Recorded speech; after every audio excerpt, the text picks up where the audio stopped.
Natagpuan na po sa Maytulian River kanina ang bangkay ng batang nalunod sa isang creek sa Novaliches kahapon. Para sa karagdag detalye, may live report si June Veneracion. June?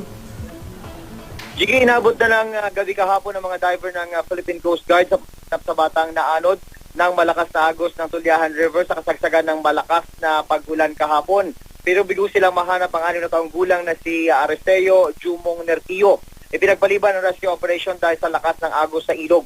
Kwento ng mga saksi, naliligo sa ulan ng bata sa barangay Novaliches proper kasama ang kanyang mga kaibigan nang madulas at mahulog sa isang estero o creek malapit sa kanyang bahay na mataan ng isang scavenger ang katawan ni Nertio na lumulutang papuntang Tulyahan River.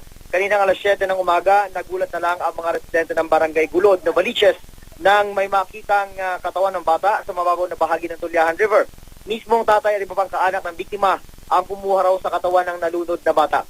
Sa punerarya unang dinala ang biktima pero inilipat din ito sa PNP Crime Lab para sa autopsy. Kwento ng mga residente, maraming beses na raw may nalunod sa kanilang lugar. Tagtad ng mga informant settlers ang gilid ng Tulyahan River. Apila ng mga residente, maglagay daw sana ng barrier para maiwasan ang disgrasya. Jiggy? Maraming salamat, June Veneracion.